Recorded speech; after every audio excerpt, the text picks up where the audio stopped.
오늘 본문 말씀 보니까 한 율법사가 예수님께 나와서 물었습니다. 선생님, 수많은 율법과 계명들이 있는데 그 중에서 제일 큰 계명이 도대체 뭡니까? 우리는 이 성경을 통해서 그 대답을 다 잘 알고 있습니다. 그러나 2000년 전 이 당시에 이 율법사와 또 그 외에 많은 사람들은 이것이 상당히 궁금한 질문이었습니다. 그 당시에 10계명이 있었잖아요. 살인하지 말아라, 간음하지 말아라, 도둑질하지 말아라, 네 부모를 공경해라. 10계명뿐입니다. 그 당시에 618가지의 또 율법이 있었어요. 또 그뿐만이 아니 그 10계명과 618가지 그 율법으로부터 파생된 수많은 조문들이 있었거든요. 그 중에서 제일 큰 계명이 뭐냐? 그때 예수님의 입으로부터 나온 대답이 뭐냐? 사랑이라. 제일 큰 거는 사랑이라. 제일 큰 율법 사랑이라는 거예요. 제일 큰 계명 사랑이라. 그러면서 예수님이 오늘 본문 말씀 보니까 세 가지의 사랑에 대해서 말씀을 하셨어요.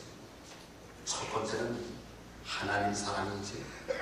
17절입니다. 37절 거기 보니까 내 마음을 다하고 목숨을 다하고 뜻을 다하여 주 너의 하나님을 사랑하라. 이것이 크고 첫째 되는 계명이에요. 가장 크고 가장 첫째 되는 계명이 뭐냐? 하나님을 사랑하라. 하나님 사랑. 그리고 둘째를 우리 주님께서 말씀하셨어요. 39절이죠. 거기 보니까 내 이웃을 내 자신같이 사랑하라. 거기 여러분 자세히 보면 두 가지의 사랑이 나와요. 첫 번째는 내 자신 사랑, 두 번째는 이웃 사랑. 그래서 세 가지 사랑이 나와요. 첫 번째가 하나님 사랑, 두 번째가 내 자신 사랑, 세 번째가 이웃 사랑. 그런데 여러분 잘 들으세요. 지금까지 수많은 하나님의 백성들이 하나님 사랑에 대해서는 수도 없이 얘기를 들었어요. 이웃 사랑에 대해서는 수도 없이 말씀을 들어왔어요. 그런데 하나님 사랑과 이웃 사랑 중간에 진짜 중간 자신 사랑에 대해서는 별로 하나님의 백성들이 들어본 적이 많지가 않아요. 저는 태어나서 우리 어머님의 등에 업혀서 교회를 나가기 시작했어요. 그러니까 그때서부터 지금까지 저도 마찬가지입니다. 하나님의 사랑에 대해서는 귀가 따가울 정도로 들어봤어요.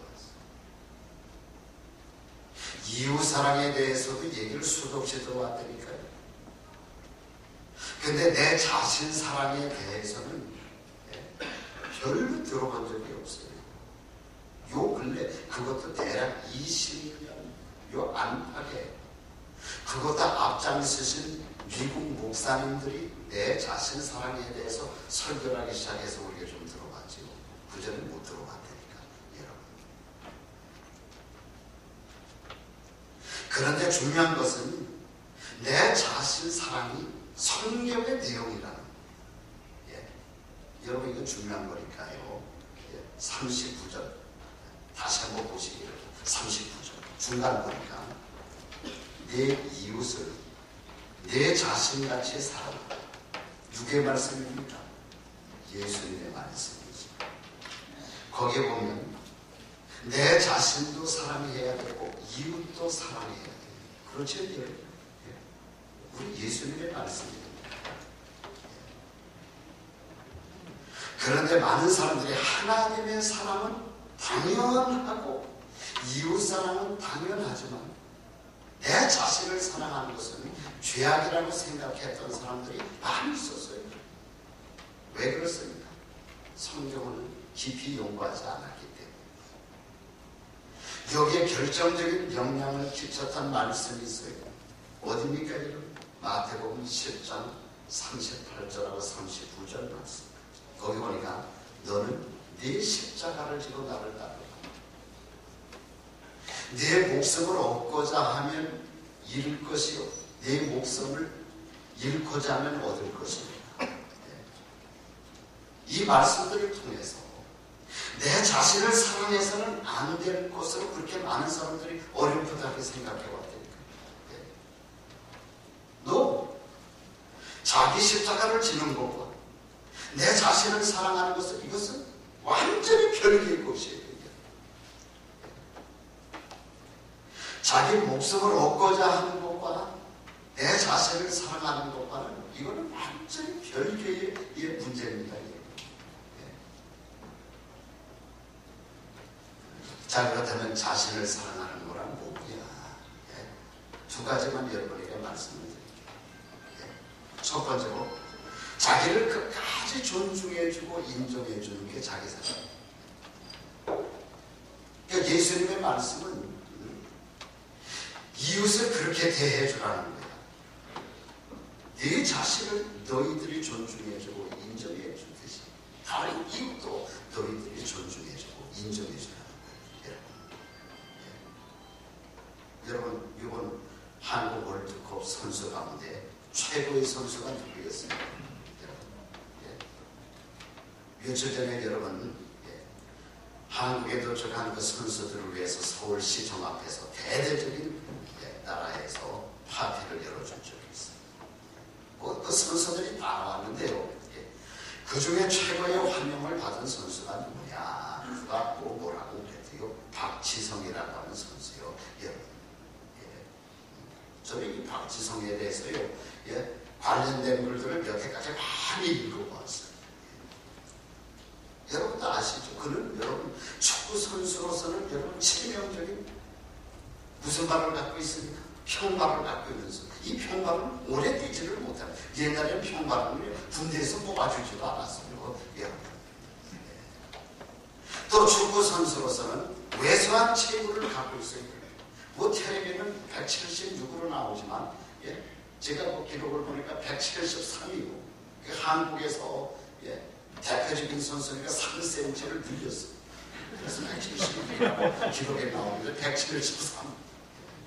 그러니까 여러분 세계 무대에서 173은요. 저보다는 크지만 이거는 세계 선수로 가면 이건 기도 아닙니다. 또 여러분 우리가 잘 알잖아요. 박지성이가 뭘 배웠습니까? 배운 게 없는 선수입니다.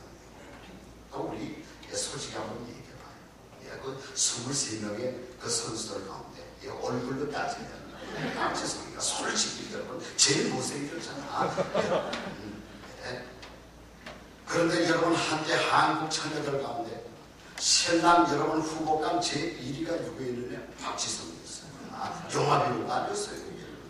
왜? 거기 기록 보니까 첫 번째가 돈이 많다니까요. 박지성이가 얼마나 가진 재산이 많습니까? 빌딩만 해도 몇 채고 또 거기다가 뭐 땅 갖고 있지요. 두 번째는 아무리 그의 얼굴을 봐도 바람 필 것 같지가 않아요. 그건 몰라서 하는 소리예요. 여러분 얼굴이 못생겼다고 바람 안 피고 그런 게 아니지만 하지만 처녀들이 볼 때에 돈 많지 얼굴을 보니까 저 사람은 바람 필 것 같지가 않다. 그래서 신랑 후보감 1위였다니까.